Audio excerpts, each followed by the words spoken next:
The morning sun cast long shadows across the rolling green pasture as the retired military man stood on his front porch, coffee mug in hand. After 20 years of putting his life on the line as a Navy SEAL, he had finally found peace. This 15-acre ranch on the outskirts of town wasn't just land to him. It was freedom, it was healing, it was everything he dreamed about during those long nights in foreign countries. Growing up in a cramped two-bedroom apartment where he could hear neighbors arguing through paper-thin walls, he had always promised himself that one day he'd have space to breathe. Space where no one could tell him what to do. The boy who once kept his few possessions in a single drawer now owned acres where his eyes could wander uninterrupted to the horizon. Worth every scar, he whispered to himself, running a weathered hand along the wooden railing he'd installed himself. The house wasn't fancy, just a modest ranch-style home with enough room for his simple needs. But it was his, paid for with years of sacrifice and discipline. He remembered the day he signed the papers. The real estate agent had warned him about the new housing development that had been creeping closer to his property line over the past few years. "You sure you want to be this close to lakeside estates? Those HOA folks can be mighty particular," she had said, clicking her pen nervously. He had done his homework, though. 3 separate county officials had confirmed that his land sat just outside their jurisdiction, an island of independence surrounded by cookie-cutter houses with matching mailboxes and approved color schemes. "I fought for freedom," he had told her with a smile. "Wouldn't make much sense to give mine up now." The first few months had been pure joy. He planted a vegetable garden on the south side of his property, built a small stable for the 2 rescue horses he planned to adopt, even started clearing land for a fishing pond. For the first time since childhood, he felt the simple pleasure of doing things his own way. His neighbors from town who visited always commented on the same thing, how his shoulders seemed less tense, how he smiled more easily. The military precision was still there in how he kept his tools organized and his schedule structured, but there was something softer about him now, something healing. Most mornings, he woke before dawn and walked his property line. 20 years of being on alert meant old habits died hard. But these walks weren't about security anymore. They were about connection. Feeling the dew-soaked grass beneath his boots, watching the rabbits scatter at his approach, listening to the land wake up around him. On this particular morning, he paused at the north edge of his property. The developer had been busy. 3 new houses had sprung up practically overnight, their fresh paint gleaming in the sunrise. Moving vans and construction vehicles had been coming and going for weeks. He didn't mind neighbors. Good fences make good neighbors, his grandfather used to say. And he built himself a fine fence, sturdy but not unfriendly. What bothered him was the large sign they'd erected just last week, Lakeside Estates. A PRMA our GATECOMUNITI. The gated part was new. He checked again with the county just to be sure. His property remained independent, a fact that gave him more satisfaction than it probably should have. Back at the house, he settled into his morning routine, fed the chickens he'd started raising, checked the weather report for the day's work ahead, called his old buddy from the service who was coming by later to help put up the barn's frame. This is the life, he thought as he looked out over his land. The simple dream that had kept him going through desert heat and jungle rain, through gunfire and loss, through 20 years of serving a country that hadn't always served him back. He didn't know then that his peaceful new beginning was about to be tested, that his hard-won haven would soon face an invasion of a different kind. All he knew in that quiet morning moment was that he was finally home. 3 weeks of peaceful ranch life passed before the retired Navy SEAL first noticed something odd. A black SUV with tinted windows had driven slowly past his front gate 3 days in a row. Always around the same time, always slowing down right at his property line. His old instincts kicked in, the same ones that had kept him alive in hostile territory for 2 decades. Just being neighborly, he told himself the first time, offering a casual wave that wasn't returned. By the 3rd day, he found himself unconsciously checking the position of the security cameras he'd installed. Not because he was paranoid, but because experience had taught him to trust his gut. It was a Tuesday afternoon when things escalated. The retired serviceman was on the far side of his property, fixing a section of fence that had come loose during the last thunderstorm. His hands were covered in dirt, sweat dripping down his face as he worked under the hot sun. He enjoyed this kind of labor, the honest exhaustion that came with working his own land.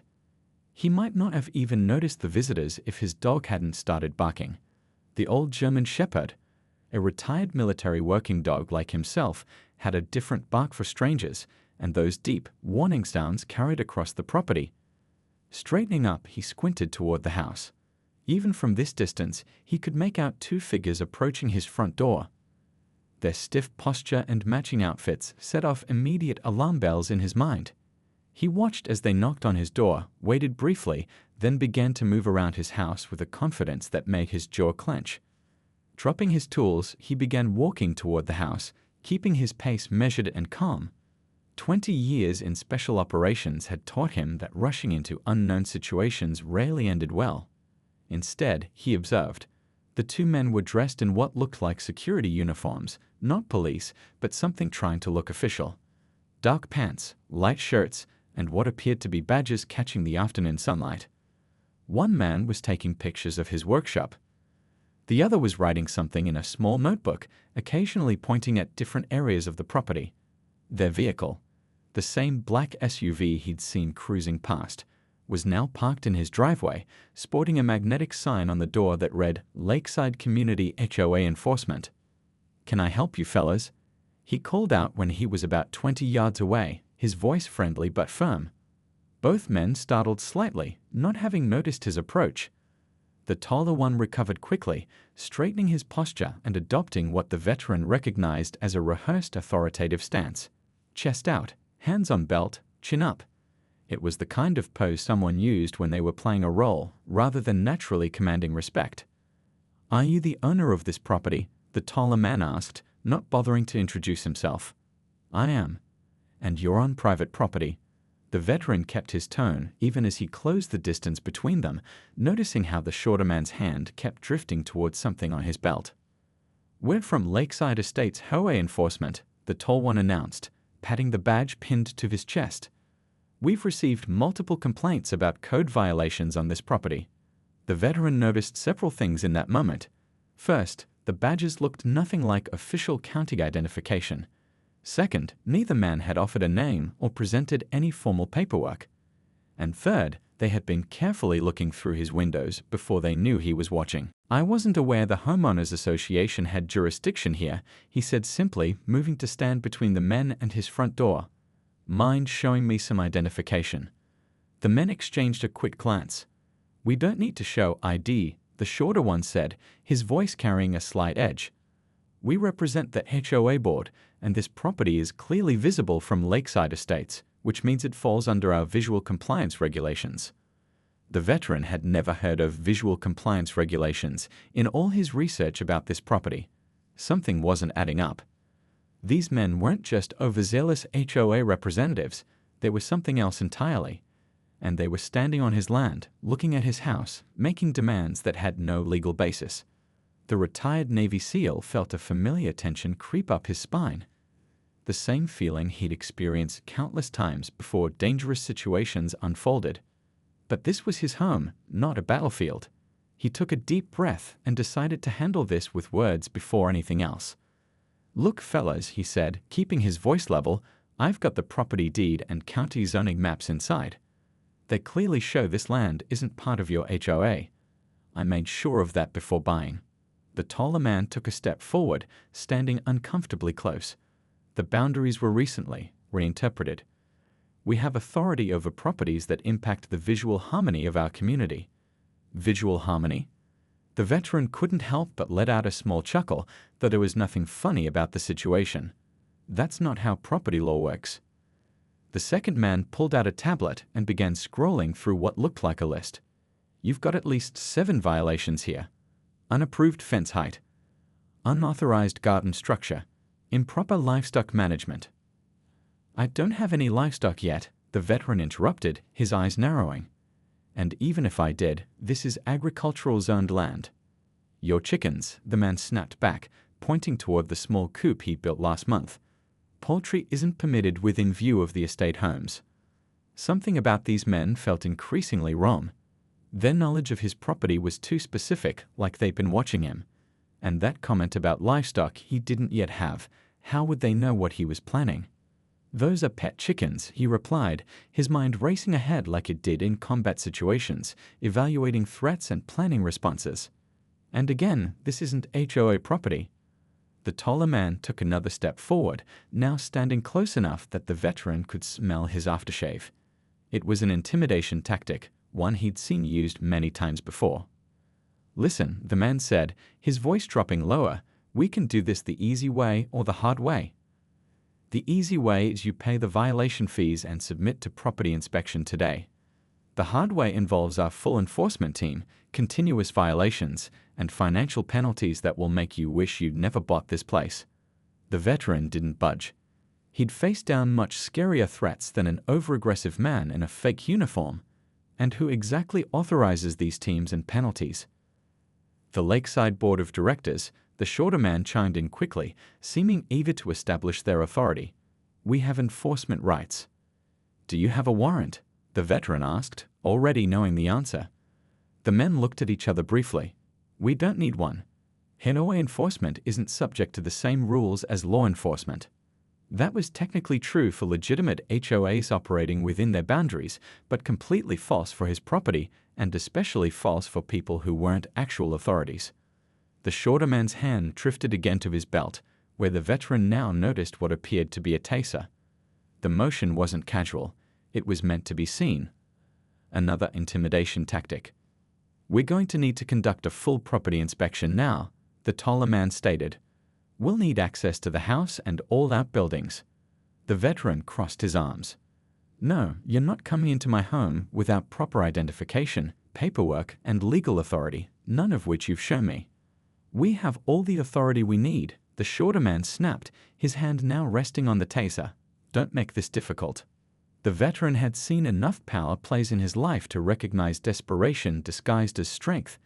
These men expected compliance through intimidation, probably worked on most people. He figured they targeted homeowners who wouldn't know better or wouldn't stand up to authority figures, real or otherwise. "I'm going to have to ask you both to leave my property," he said calmly. "Now." The taller man laughed, but it didn't reach his eyes. "Or what? You going to call the police? By the time they get here, we'll have documented enough violations to put a lion on your property. That's how this works." Something in the veteran's expression must have changed, because both men took a slight step back. He hadn't moved, hadn't raised his voice, but 20 years in special operations taught a man how to stand his ground without throwing a punch.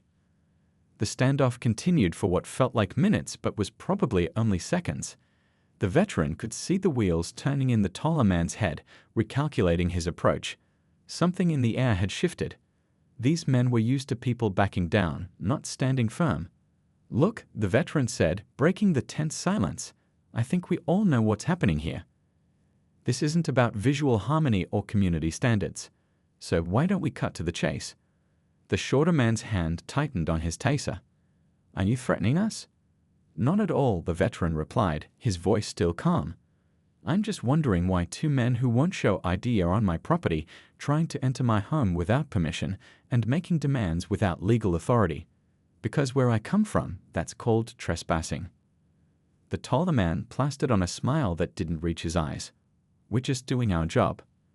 The HOA board takes these matters very seriously. So does the county sheriff," the veteran countered. "Let's call them right now. I'm sure they'd love to verify your credentials." At the mention of real law enforcement, something flickered across both men's faces. Uncertainty? Fear? The veteran had seen that look before, the look of someone whose bluff was being called. "That won't be necessary," the taller man said quickly. "We can handle this internally." "I don't think you understand what's happening," the veteran said, pulling out his phone. "I'm not part of your internal anything. This property isn't in your HOA." The shorter man stepped forward, his voice dropping to a threatening whisper. "You're making a big mistake." The veteran didn't flinch. 20 years in the military had taught him to recognize real threats from empty ones. These men were counting on intimidation, not actual authority. "Before this goes any further," he said evenly, "there are 3 things you should know." He held up one finger. "First, I have documentation proving this property isn't in your jurisdiction. The county assessor confirmed it in writing before I bought the place. A second finger joined the first. Second, my security cameras have been recording this entire interaction. The men's eyes darted around, searching for the cameras they hadn't noticed. And third, the veteran continued, his voice level but firm, I spent 20 years as a Navy SEAL, which means I'm particularly sensitive to people impersonating authority figures.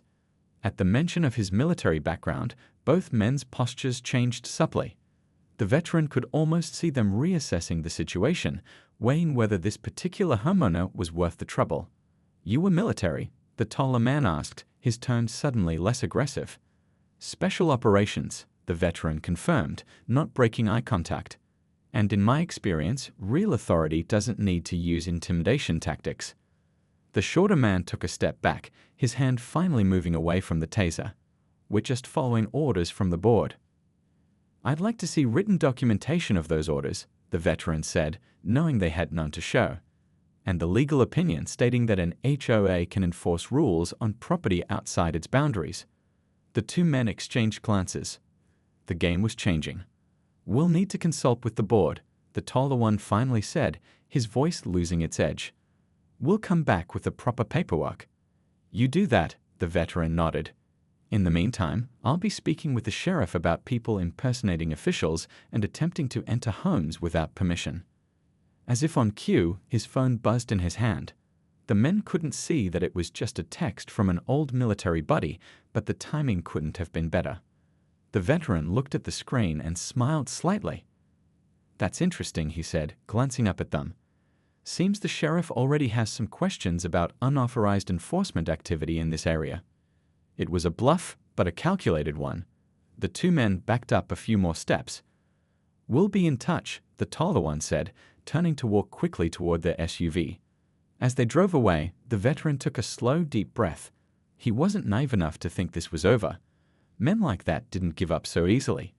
But he bought himself some time, and more importantly, he'd been recording everything on his phone from the moment he approached them. That night, the veteran couldn't sleep. Something about those men kept nagging at him. Their confidence, their tactics, the way they specifically targeted his property, it all felt too practiced, too polished. This wasn't just overzealous HOA representatives. This was something else entirely. The next morning, he called the county office and spoke with a clerk he'd gotten to know during his property purchase. HOA enforcement officers, she said, her voice skeptical over the phone. We don't have any record of Lakeside Estates authorizing enforcement personnel. They have a management company that handles violations, but they can only operate within community boundaries. These guys had badges, the veteran explained. Uniforms too. Tried to make it look official. That's concerning, the clerk said slowly. Have you filed a report with the sheriff? By noon, the veteran was sitting across from a deputy sheriff, playing the video he'd recorded on his phone. The deputy's expression grew increasingly serious as he watched. You're not the first, the deputy finally said, pausing the video. We've had 3 other complaints in the last month. All properties near but not within HOA boundaries. All from Lakeside Estates? The veteran asked. The deputy shook his head. Different HOAs, but same MO. Men claiming enforcement authority, threatening fines, demanding immediate access. Have they actually entered anyone's home? 2 cases, yes. Both homeowners paid expedited fees to avoid further violations. One paid almost $2,000. The veteran leaned forward. Were they all targeting minorities? He'd noticed how these men had focused on his property while bypassing his neighbors, a white family with far more visible violations of suburban standards. The deputy was quiet for a moment, then nodded. All the reports have come from minority homeowners. We didn't connect the dots until now. Over the next few weeks, the veteran found himself drawn deeper into the investigation. His military training in intelligence gathering proved useful as he helped the sheriff's department build a case. He spoke with other victims, comparing notes and collecting evidence. He learned that an elderly Vietnamese couple had paid $3,500 for retroactive permitting of their garden shed. A Hispanic family had been forced to remove a basketball hoop and pay a visual compliance fee. A young black woman had been threatened with property liens if she didn't correct violations on her newly purchased home. The pattern was clear, but the men themselves remained elusive. They used different vehicle signage for different neighborhoods. Sometimes they claimed to be from the HOA directly, other times from management companies with official-sounding names. They're targeting people who might be intimidated by authority, the veteran explained to the deputy one afternoon. People who might not know their rights or might fear challenging officials. The breakthrough came unexpectedly. The veteran was shopping at a home improvement store when he spotted one of the men, the shorter one who had threatened him, loading supplies into a truck. The magnetic sign on the door read County Property Inspection Services, not the HOA enforcement logo he'd seen before. From a distance, the veteran took photos and then followed the truck at a safe distance, eventually watching it pull into a small office building on the edge of town. A quick record search revealed that the building housed a private security company that had lost its contract with the county 2 years earlier for ethics violations. That evening, the veteran sat at his kitchen table surrounded by documents. Property records showed that the company was owned by a former security guard who had been dismissed from several positions. Employee records, which a sympathetic clerk had helped access, showed both men from his confrontation had previously worked for legitimate security firms before being terminated. What had started as a strange encounter on his property had unraveled into something much bigger, a coordinated scam targeting minority homeowners, using intimidation and fake authority to extract thousands of dollars in fraudulent fees. 2 months after the confrontation at his ranch, the veteran sat in the sheriff's office, surrounded by evidence boards and case files. What had started as a personal incident had grown into a major investigation spanning 3 counties. "It's bigger than we thought," the sheriff said, pushing a folder across the desk. "Their operation goes back at least 3 years. The veteran flipped through the pages. Dozens of victim statements, photos of different vehicles with different magnetic signs, bank records showing large cash deposits. The fake HOA enforcers had been busy, creating an elaborate network of intimidation and fraud. "How much have they collected?" he asked. "We've confirmed over $80,000 so far," the sheriff replied, his voice tight with anger. "But that's just what we can track through bank records. We believe there's much more in cash payments." The veteran wasn't surprised. During his military career, he'd seen how easily systems could be manipulated by those who understood fear and authority. These men had found a perfect scheme, targeting people who might not know their rights or might be hesitant to challenge what appeared to be legitimate authority. "The district attorney wants to meet with you," the sheriff continued. "Your case is the strongest we have. Clear video evidence, no payment made, and your background makes you a credible witness." The veteran nodded. He hadn't planned on becoming the face of this investigation, but if his testimony could help stop these men, he was willing to step up. Later that week, he met with several other victims in a community center near his property. The elderly Vietnamese couple who'd paid thousands for non-existent permits sat next to the young black woman who'd been threatened with lions. A Hispanic family with 3 young children described how they'd been told their property violated codes that didn't even exist in their county. They knew exactly who to target, the veteran explained to the group. Properties just outside HOA boundaries, owned by people they thought wouldn't fight back. "We didn't know we could say no," the elderly man said quietly. "In our country, you don't question officials." "That's what they counted on," the veteran replied. A woman raised her hand. "But why? Why go to all this trouble?" The answer came from the district attorney's investigation. The 2 men the veteran had encountered were only the visible part of the operation. Behind them was a former property manager who had been fired for embezzlement and a disgraced real estate agent who had lost his license for fraudulent practices. Together, they had created a network of fake enforcement operations across 3 counties, targeting specifically homeowners they believed would be vulnerable to intimidation. The money collected went into purchasing distressed properties, which they then flipped for profit. "It's a twisted kind of gentrification," the district attorney explained during a briefing. They intimidate homeowners, extract money through fake fines, and in some cases create such financial hardship that people are forced to sell their homes below market value. Records show that the same company had purchased at least 6 properties from people they had previously cited for violations. In each case, the homes were bought well below market value and sold months later for substantial profits. The veteran's military training had taught him to look for patterns, to see the big picture in seemingly isolated incidents. As he studied maps showing the targeted properties, he noticed something else, a pattern of expansion moving outward from established developments. The fake enforcers weren't just scamming people, they were systematically targeting areas slated for future development. They're softening up neighborhoods, he explained to the sheriff, creating financial pressure on specific homeowners to change the demographics of certain areas. The sheriff nodded grimly, making it easier for developers to move in later. The investigation revealed even more troubling connections. The fake enforcers had loose ties to a regional development company with plans to expand into areas where many of the targeted properties were located. While no direct link could be established between the company and the scammers, the pattern was too consistent to be coincidental. For the veteran, this wasn't just about defending his property anymore. It was about protecting people's rights, about standing up against those who used fear and intimidation for profit. The more he learned, the more determined he became to see this through to the end. The case was building, with the district attorney preparing charges ranging from fraud and impersonating officials to extortion and civil rights violations. But the veteran knew from experience that powerful people had ways of evading consequences. This wouldn't be over until justice was served, not just for him, but for everyone who had been targeted. 6 months after the confrontation on his ranch, the veteran straightened his tie and took a deep breath before entering the county courthouse. The morning sun glinted off the building's windows as people filed inside.